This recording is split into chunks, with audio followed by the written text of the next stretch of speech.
The whispering lake beneath the velvet sky scattered with 1,000 silver stars. There lay a lake so still, it seemed to be holding its breath. The water shimmered with moonlight, catching every glimmer as if each ripple carried a secret. Around its edges, soft grass swayed in the night breeze, and tiny fireflies drifted lazily above the reeds, blinking like golden lanterns.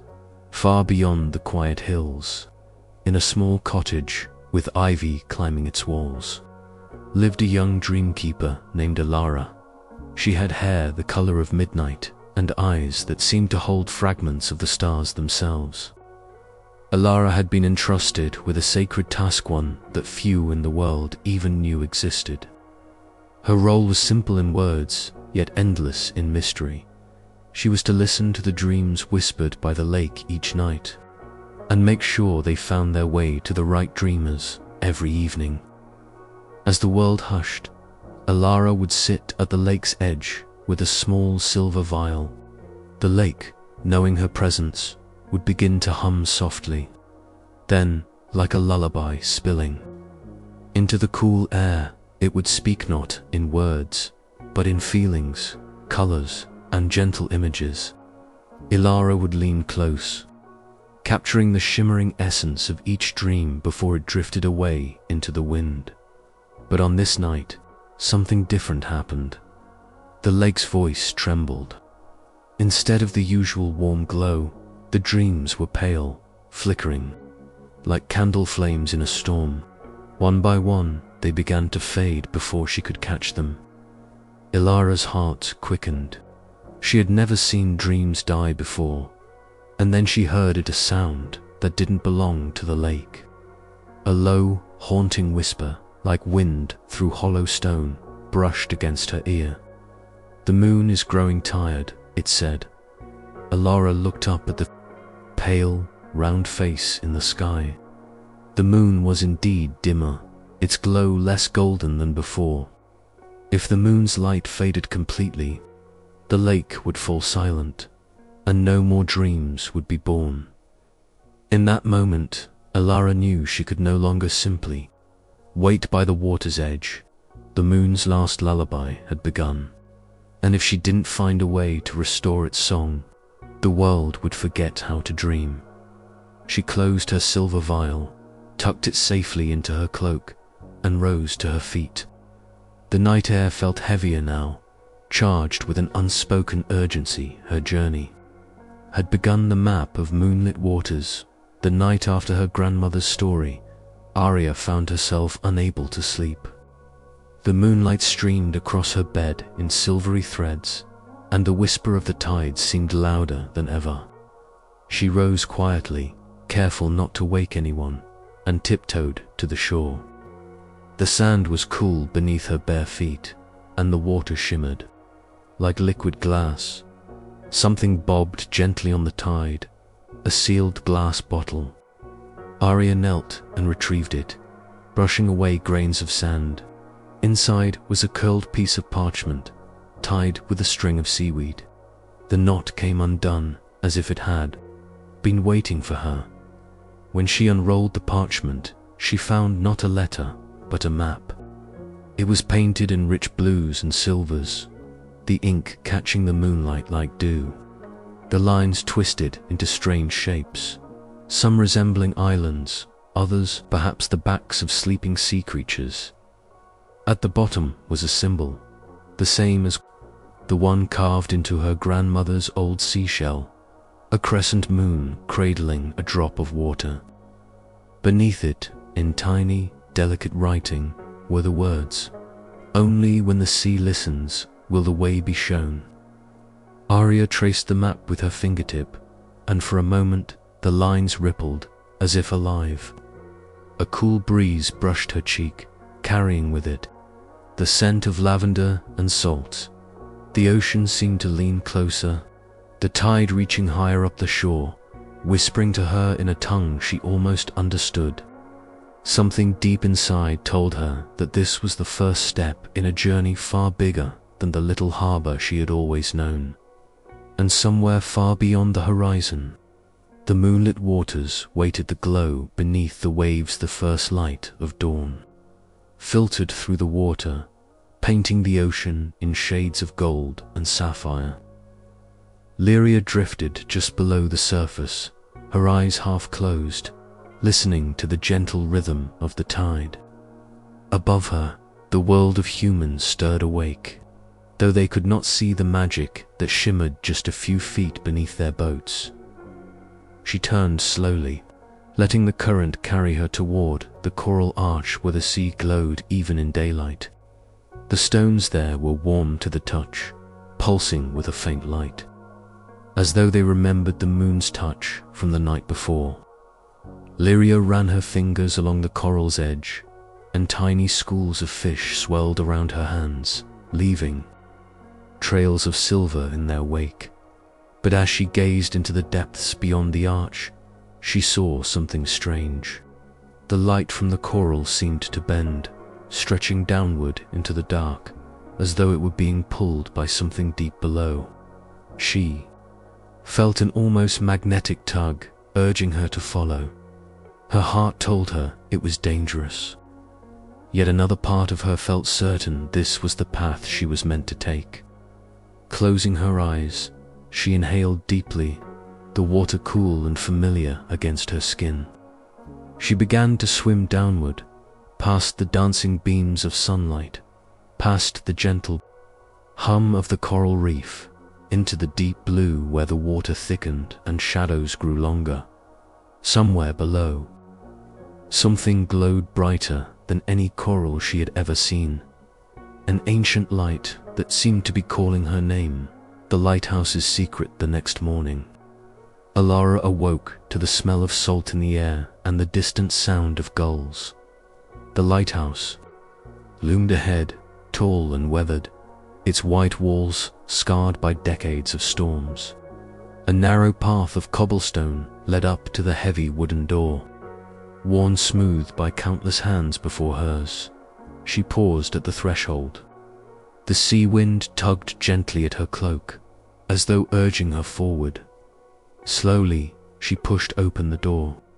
It groaned in protest, revealing a spiral staircase winding upward into shadow. Each step she took seemed to carry her deeper into another time. The walls were lined with old nautical maps, their edges curling with age. Glass bottles filled with mysterious sands stood on dusty shelves, white as bone, black as midnight, and some that shimmered faintly as though holding trapped starlight. Halfway up the staircase, she noticed a small brass key hanging on a hook, shaped like a seashell. Something about it felt important. Without thinking, she took it. At the very top, the lantern room opened up around her.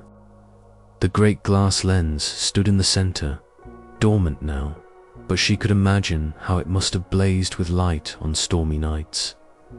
Then she saw etched faintly into the glass, as if by a careful hand, was a map.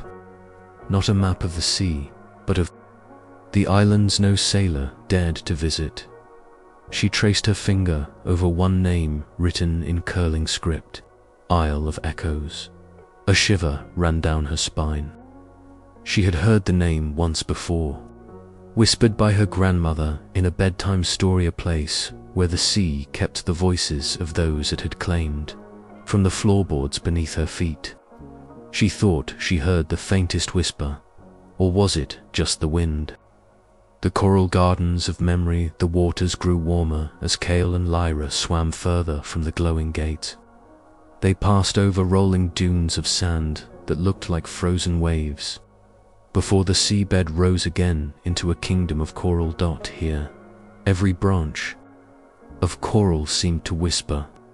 The shapes were strange spirals, fans and towers, each covered in tiny, glowing anemones. Fish of every color darted between them, their scales flashing like bits of rainbow glass. "This is the Coral Gardens," Lyra said, her voice tinged with awe. "They are older than Atlantis itself. Every piece of coral remembers something. Every shimmer you see is a memory it keeps alive. Kale brushed his fingers against one of the coral branches, and for an instant the water shimmered around him. He saw flashes of Cinza Festival in a city of glass, children chasing shimmering dolphins, the sky lit with 1,000 floating lanterns. Then it faded, leaving only the faint hum of the ocean. The memories are gifts, Lyra explained softly, but they can also be dangerous. If you linger too long in them, you might forget to come back. They swam deeper into the gardens, past arches made of pale coral and into a clearing where a massive ancient coral tree rose from the seabed.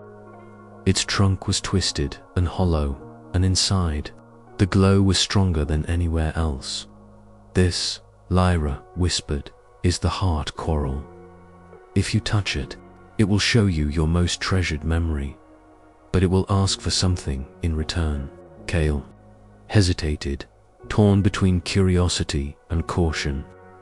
The ocean seemed to hold its breath, the fish frozen in place.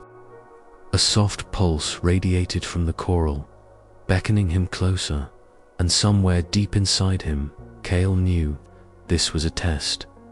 The song of the deep currents. The moon was high, its pale light spilling across the ocean's surface like silver silk. Below, in the quiet blue depths, Narina followed a trail of glowing jellyfish, their delicate bells pulsing with an otherworldly rhythm. Each flicker of their light felt like a heartbeat in the water, soft, ancient, and full of secrets. As she swam deeper, the water grew colder, and the familiar sounds of the reef faded away. In their place came a low, humming vibration, not from any creature she could see, but from the sea itself. It was as if the ocean floor was singing. She closed her eyes, letting the sound guide her. Slowly, the melody formed in her mind. It was not just a song, but a story. A story of tides that rose and fell long before she was born. Of currents that carried life across the world. Of storms that shaped the land above. The voice of the ocean spoke in waves and swirls, telling her of a power that ran deeper than any magic, the pulse of the earth itself. Narina reached out and touched the sea floor. The sand felt warm against her fingertips, as though it remembered the heat of the sun from millennia ago. In that moment, she understood. The ocean was alive, not in the way of a single creature, but as a great, breathing whole. And she was a part of it, not separate, but one thread in an endless tapestry of salt and light. When she finally swam upward again, breaking through the waves into the moonlit night, the world felt different. The stars seemed closer, the wind seemed to whisper. She carried the ocean's song inside her now, and she knew she would never be alone again. The moonlit temple of whispers, the path ahead wound deeper into the forest, where moonlight filtered through ancient branches like silver threads stitched into the night. The air had grown cooler, laced with the faint perfume of night-blooming jasmine, their petals glowing pale under the lunar gaze.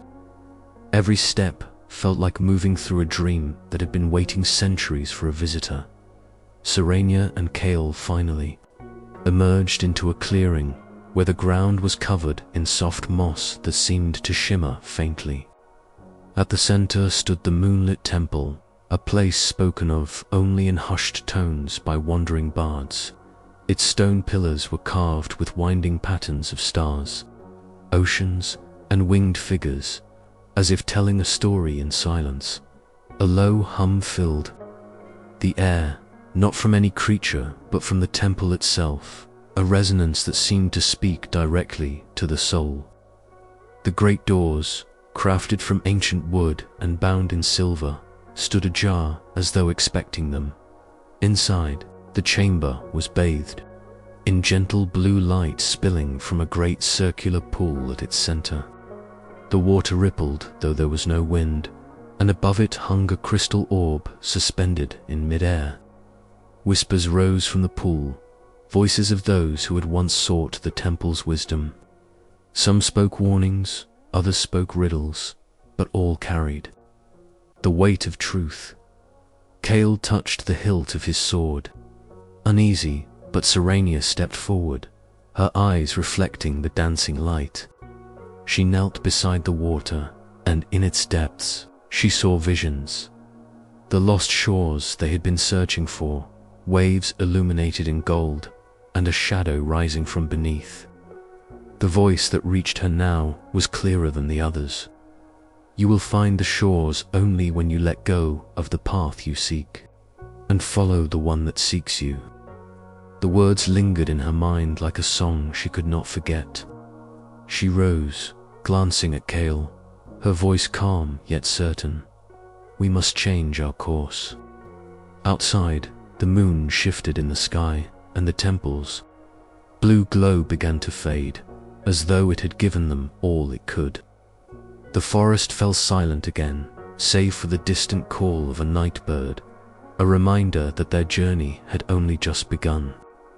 The glass gardens beneath the sea, the night was calm, the ocean a mirror of starlight. Lyra swam deeper than she had ever dared before, guided by the pull of something ancient. The water here was cooler, quieter, as though even the currents held their breath. Soon, she saw them glittering structures rising from the seafloor like frozen fireworks.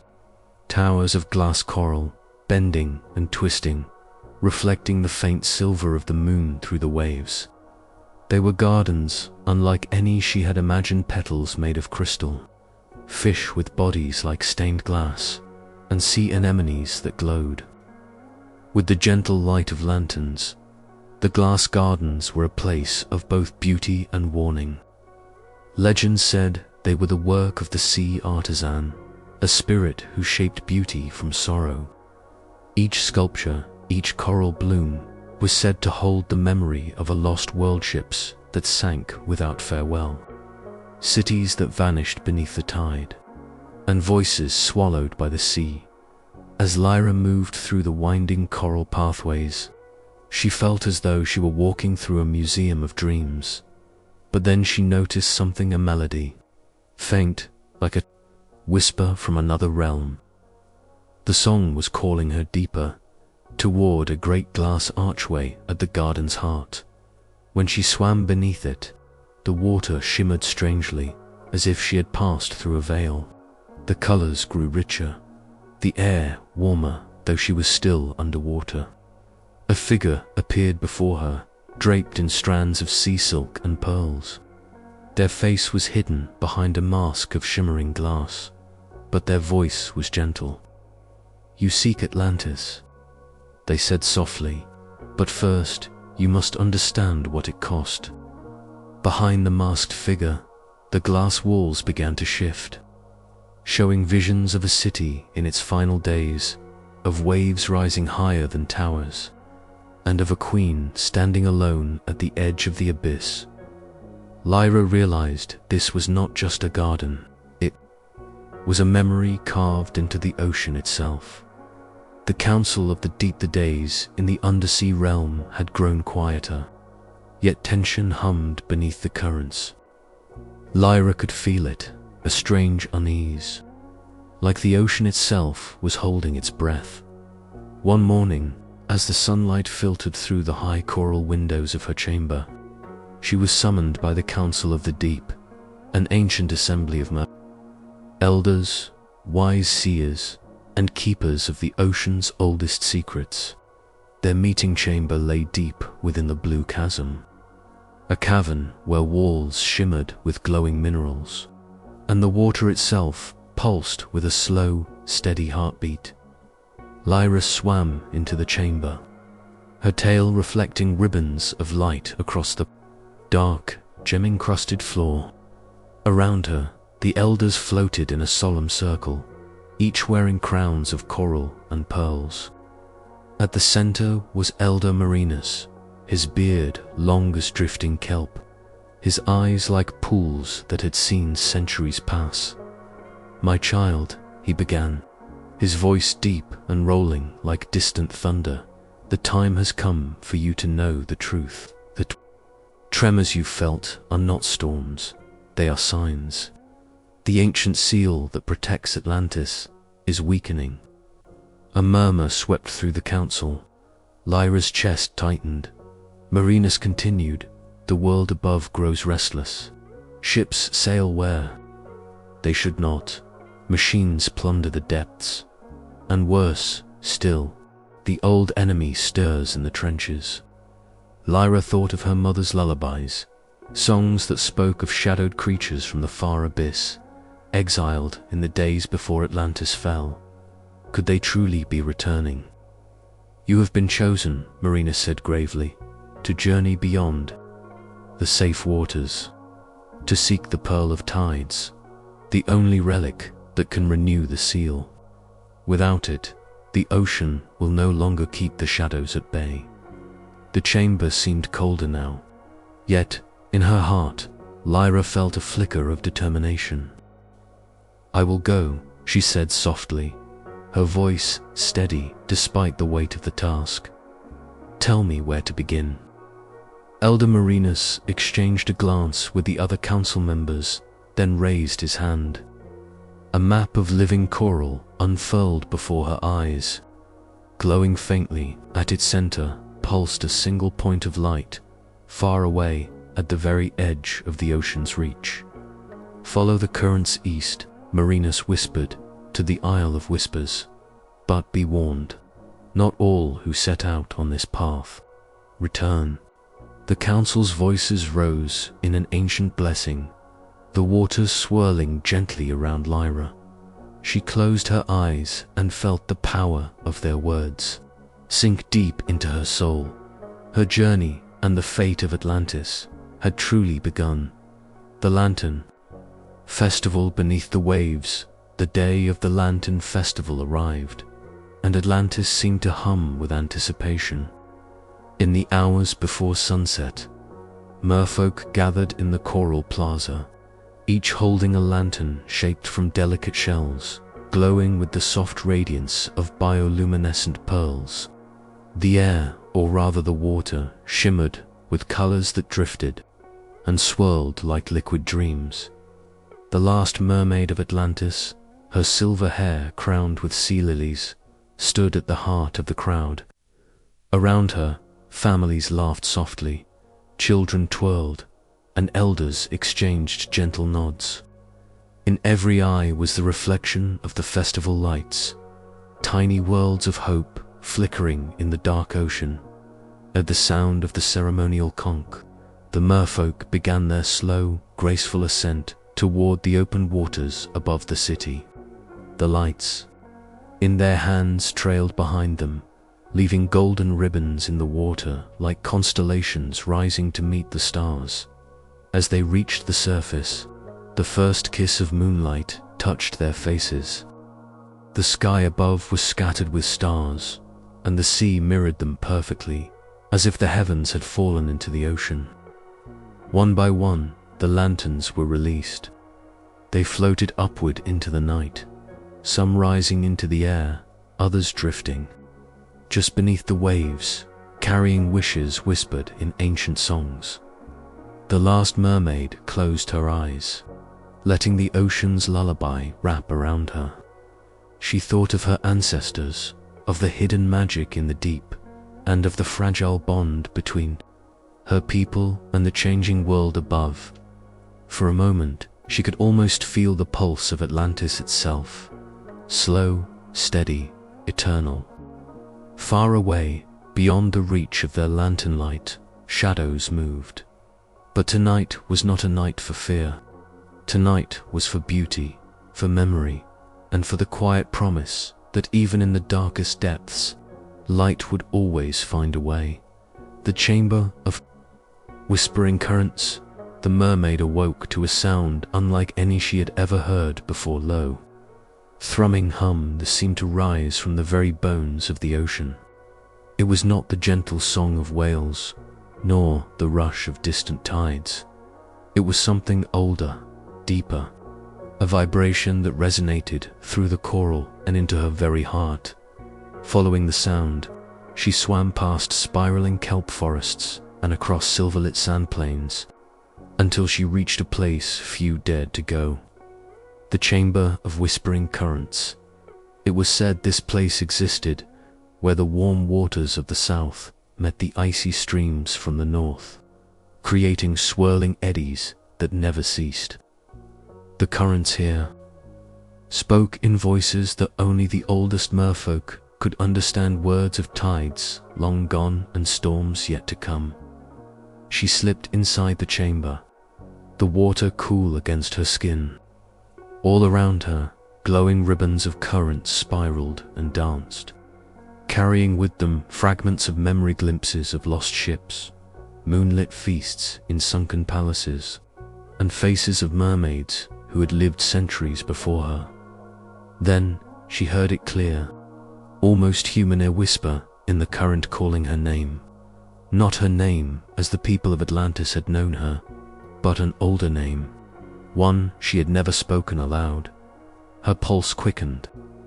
The currents were not just showing her the past, they were summoning her toward something, and somewhere far away. She sensed the first ripple of a great storm beginning to form, the garden of eternal whispers, beyond the labyrinth of crystal bridges.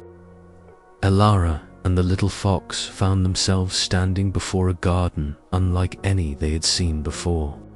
The air was thick with the scent of moonlit jasmine, and the petals of every flower shimmered with a soft inner glow, as though they were holding the light of forgotten dreams. Ancient willow trees arched overhead, their silver leaves swaying, slowly, not in the wind, but as if moved by unseen whispers. And indeed, when Elara stood still, she could hear them, soft voices speaking in a language she did not know, yet felt in her bones. The fox stepped forward and pressed its paw to the ground. The grass beneath them rippled like water, and a narrow path opened between the flowers. The whispers grew louder now, weaving stories of love that never faded, of promises kept across centuries, of souls reunited after lifetimes apart. At the garden's heart stood a single rose bush, its blooms deep as midnight, each one surrounded by a faint halo of silver light. Elara reached for one, and as her fingers brushed the petal, her mind filled with visions not of her own life, but of countless others. She saw a sailor keeping a locket close as storms raged, a child planting seeds in a war-torn field, two hands clasping in the quiet of an ancient chapel. The fox looked up at her, eyes glistening. These are the memories the world cannot bear to lose, it seemed to say. And Elara realized that she was not simply wandering through a garden, but walking through the soul of eternity itself. Yet somewhere, beyond the beauty, she felt a gentle pull, a reminder that the journey was not over. The whispers urged her to keep going, for there was something ahead that even the garden of eternal whispers could not hold. And so, with one last look at the silver roses, Elara stepped onward, the voices fading behind her like the last notes of a lullaby. The council of the hidden wreath far beneath the shimmering waves, where sunlight struggled to reach, a secret gathering was taking place. The council of the hidden reef, an ancient assembly of the ocean's wisest beings, had convened for the first time in 100 years. They gathered in a great circle within a cathedral of living coral, its pillars rising like frozen flames, in shades of crimson and gold. The water here was warm and heavy, perfumed with drifting tendrils of sea flowers that swayed like slow dancers. Tiny fish moved like motes of dust in a golden beam of light that filtered from above. At the center sat the Grand Elder, an immense sea turtle whose shell was etched with the marks of centuries. His voice was deep and unhurried, carrying through the water like the low rumble of distant thunder. Around him floated delegates from every corner of the ocean's league swordfish with eyes sharp as obsidian. Wise whales whose songs could shape the tides and glowing jellyfish that pulsed with quiet intelligence. Saronia, the last mermaid of Atlantis, approached the council with measured grace. Her long hair, like strands of moonlight, drifted in the current behind her. She bowed her head in respect, feeling the weight of countless eyes upon her. "The currents have shifted," she began, her voice soft but steady. "The signs are clear, the storm that took Atlantis is rising again. If we do nothing, the world above and below will both be lost." A murmur moved through the gathered council, like wind stirring the leaves of an unseen forest. Some nodded gravely, others looked away, unwilling to face the truth. The Grand Elder spoke at last. "Then the prophecy is real. The ocean's fate rests not in the hands of the many, but in the heart of one. Serenia, are you ready to bear this burden?" Her heart pounded, but she lifted her gaze. "I am." Far above them, unnoticed, the first tremor of a distant storm rolled through the deep.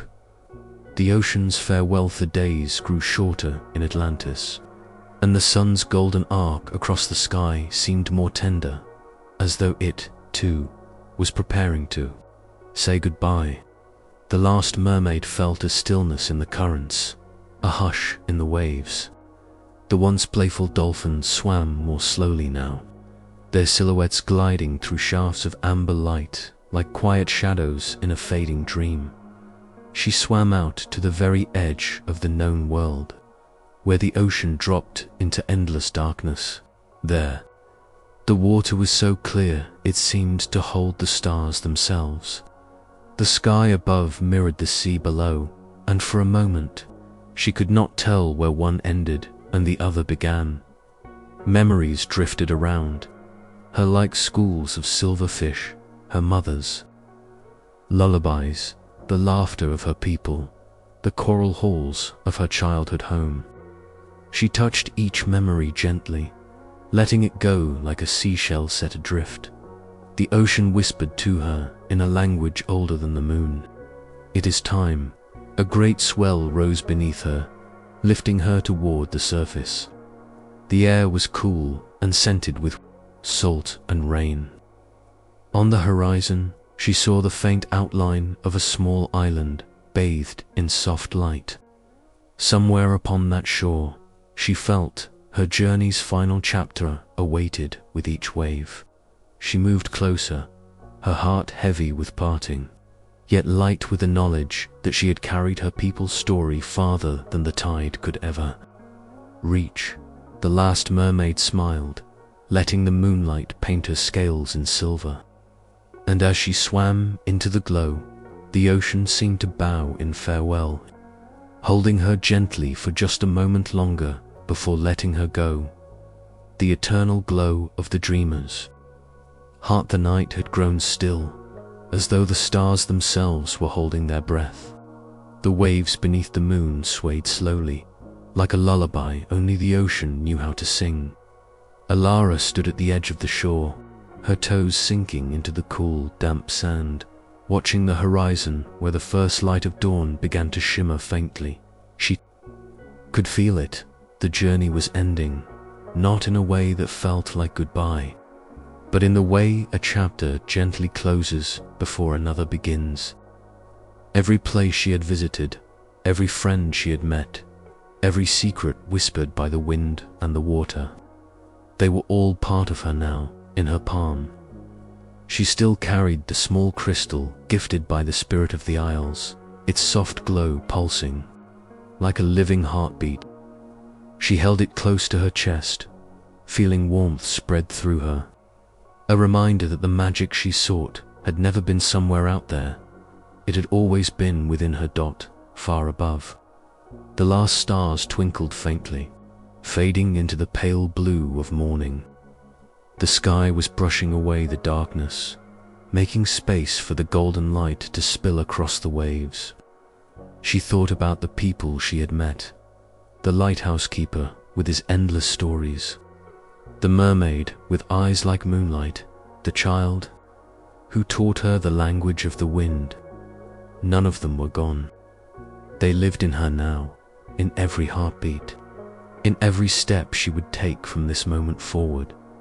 The ocean whispered her name, not to call her back, but to tell her she was free to go anywhere. There were no maps for where she was going next, only the quiet trust in her heart that she would find her way. With a deep breath, she stepped into the shallows one last time.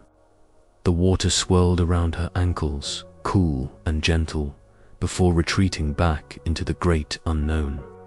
She smiled, letting the breeze carry away the last of her doubts. The sun rose fully, painting the world in gold. The crystal in her hand shimmered once more before dissolving into a soft, warm light that sank into her skin. She closed her eyes, feeling it merge with her heartbeat, becoming part of her forever. And as she turned to walk along the endless shore, she felt no sadness, only peace. Every ending, she realized, was simply another beginning in disguise. The waves rolled in, the gulls sang their morning song, and the world slowly woke, but Alara walked on, her heart glowing quietly, carrying her dreams like lanterns into the bright, open day. And somewhere in that gentle morning light, her story became part of the wind.